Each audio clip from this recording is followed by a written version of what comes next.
Salut à tous et bienvenue pour l'épisode 4, la petite review de Daredevil Born Again. Voilà, petite review on va dire hebdomadaire. Donc là ça fait plutôt plaisir, encore un super épisode après les 3 premiers. Donc on va voir ça tout de suite et on perd pas de temps.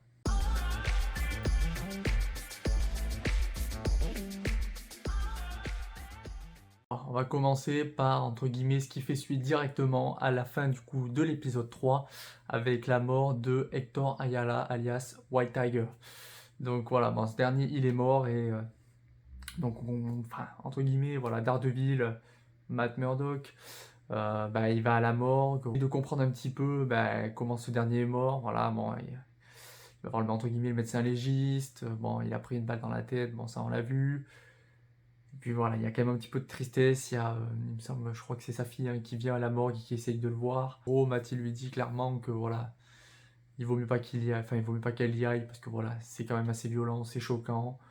Et que de toute manière, il va faire entre guillemets en sorte pour que le crime soit entre guillemets élucidé. Et donc directement juste après, Matt du coup il croise le policier qui a entre guillemets porté plainte contre lui et qui a dit que Hector Ayala du coup c'était lui qui avait tué du coup son collègue.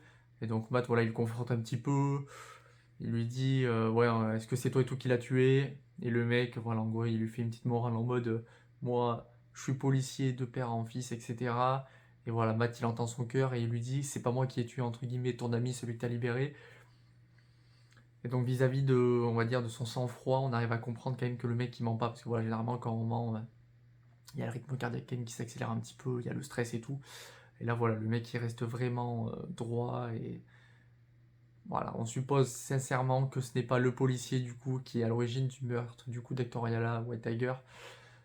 Et voilà, après il y a un petit truc voilà, que j'ai bien aimé, c'est entre guillemets, Matt il lui fait comprendre un peu en gros, voilà, les mecs ils peuvent pas se blairer, ça se voit, et il lui dit de toute manière on va se recroiser. Le policier dit ça à Matt et Matt lui dit ouais bon la prochaine fois il faudra venir mieux préparer et avec plus de personnes. Donc ça sent une future confrontation du coup forcément entre les policiers et Matt Murdock. Donc ça va être une petite scène un petit peu stylée. Donc hâte de voir ça dans la suite. Donc ça c'était vraiment on va dire une partie de l'épisode où elle était centrée surtout sur ça. Voilà, c'était vraiment les suites on va dire logiques de la mort de Hector Ayala. Et du coup les potentiels suspects ou pas. Voilà, pour l'instant c'est toujours pas qui c'est voilà, qui l'a tué. Mais bon, on va découvrir un petit peu les choses petit à petit, je pense, dans les épisodes qui arrivent. Après, du coup, on va parler, on va rester sur Matt, voilà, et on va parler du coup de sa rencontre avec le Punisher.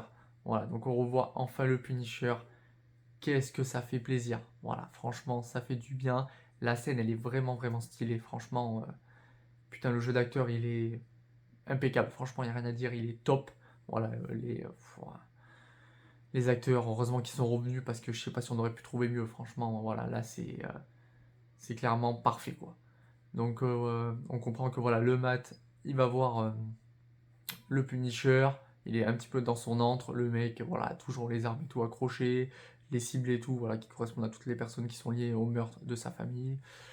Et voilà, Matt, il sait très bien que c'est pas lui, voilà, qui a tué, entre guillemets, White Tiger, mais que voilà, il y a son symbole qui était le sien, à savoir la tête de mort du Punisher, qui se retrouve beaucoup sur des policiers et tout ça, et lui, en gros, il sait très bien que c'est pas lui à lui, mais que voilà, il y a certaines personnes qui sont un peu inspirées potentiellement de son histoire ou de son symbole pour faire de la merde, quoi. Voilà, c'est le mot.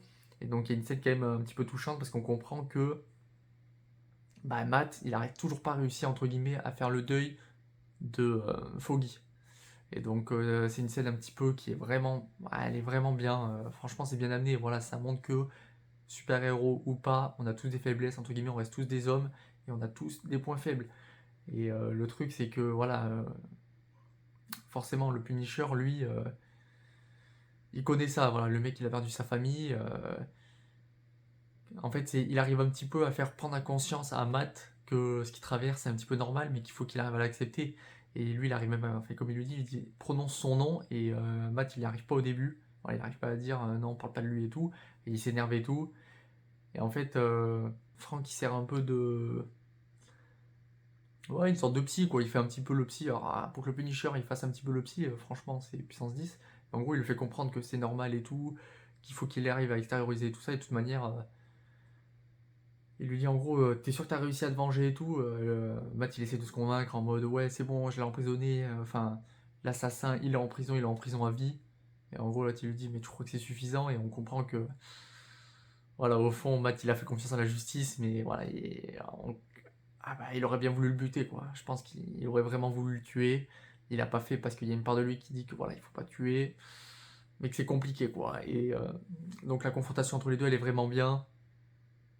Et voilà, ça fait plaisir de les revoir, franchement. C'est sûr, de toute manière, avec les bandes annonces et tout, on a vu qu'il y allait avoir des scènes entre eux, donc ça va envoyer du lourd.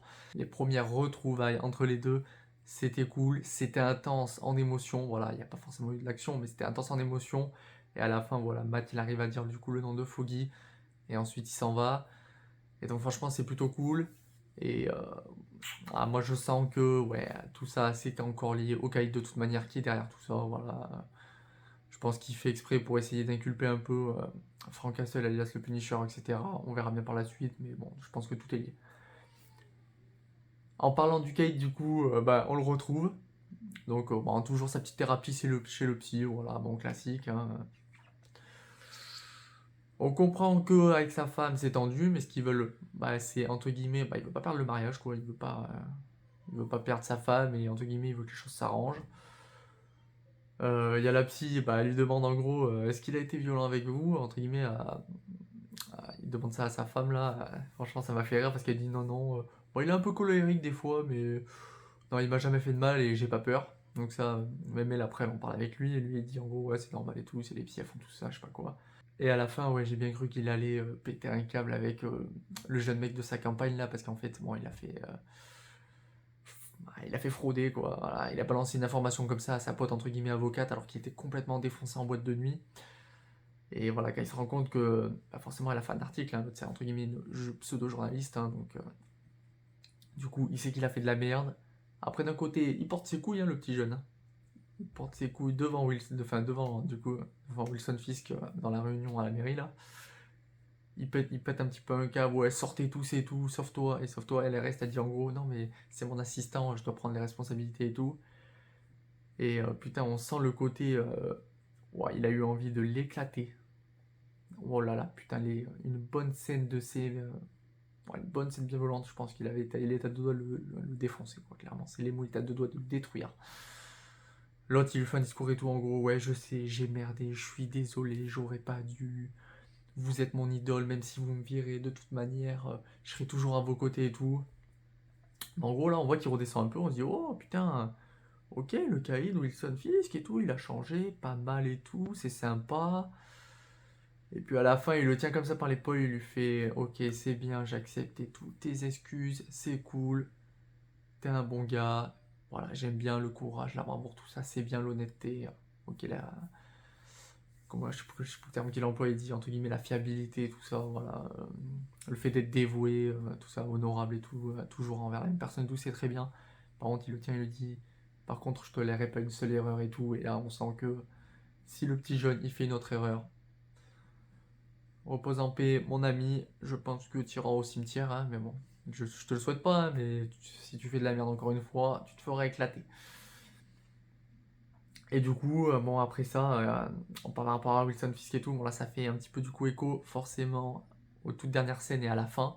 Voilà, où il y a un petit peu un parallèle entre bah, Fisk et Matt, voilà. Donc, il y a Fisk et tout qui part dans un endroit un petit peu souterrain et tout ça. Il y a des œuvres d'art, ok. Il a un putain de repas, bon le mec il a une putain d'assiette, c'est normal, vu l'armoire à glace, faut la nourrir. Hein. Et en fait on capte que le mec qui avait couché bah, avec Vanessa, sa femme, bah il est dans une cage et voilà, il lui fait comprendre en gros que ouais le pardon et tout c'est important, je sais pas quoi, il lui parle et tout, et on se dit ok, bon je pense qu'il a pas tant changé que ça, et que de toute manière au vu des premières images qu'on peut voir des épisodes qui vont arriver, entre guillemets, je balance un petit spoil, bon, si vous n'avez pas vu les vidéos qui prévoient ce qui va se passer, quoi. L'autre, il va se faire éclater. Voilà, le mec qui a, entre guillemets, bah, baisé avec sa femme pendant qu'il n'était pas là, il va se faire défoncer. Je pense qu'il va crever de toute manière. Donc ça envoie du lourd.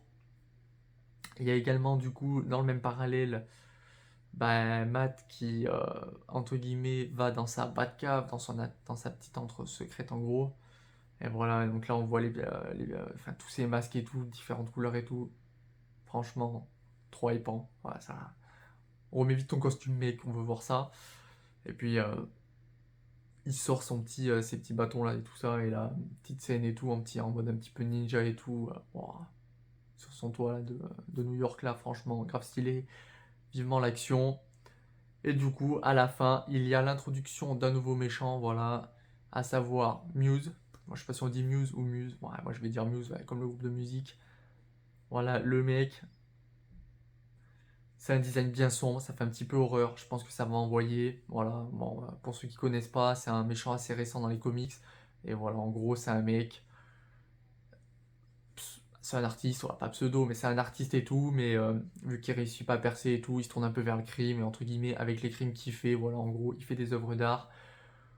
Et il est lié dans l'histoire forcément au Caïd et à Daredevil, parce que c'est Daredevil qui, théoriquement dans les comics, l'envoie en prison. Donc est-ce que là ça va se passer pareil ou pas, on verra. En tout cas voilà, c'est un mec et tout, tu vas dire, on le voit à la fin de l'épisode, il kidnappe un mec, il prend son sang, donc, et par derrière aussi on voit des mecs qui sont accrochés un petit peu comme des bêtes quand elles sont à l'abattoir quoi.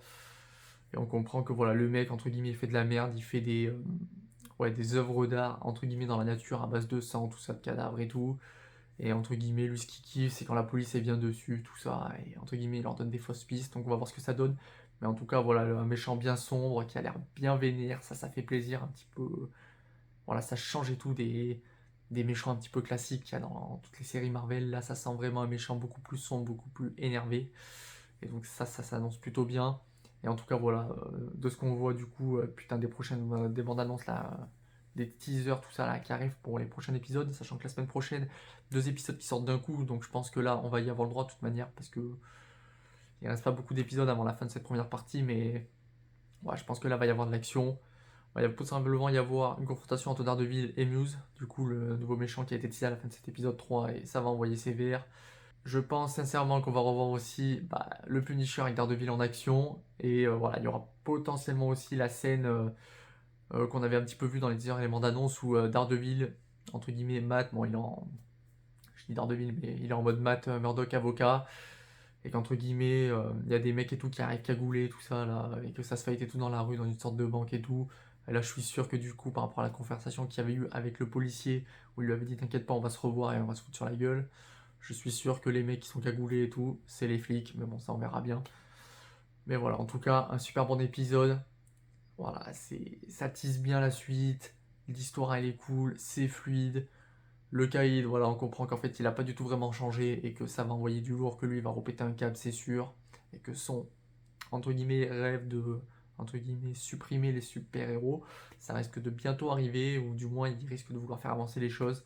Donc voilà, j'ai kiffé l'épisode, vivement la confrontation avec Muse, le nouveau méchant qui disait à la fin, qui a l'air bien gore, bien violent, et ça me plaît. Voilà, n'hésitez pas à me dire vous ce que vous en avez pensé. Franchement, Daredevil Born Again, ça fait vraiment plaisir de revoir du Marvel de cette qualité. On se retrouve très vite pour les reviews des prochains épisodes. Et puis à la prochaine, n'oubliez pas de liker, de partager et de vous abonner, c'est ultra important. Et on se retrouve très vite.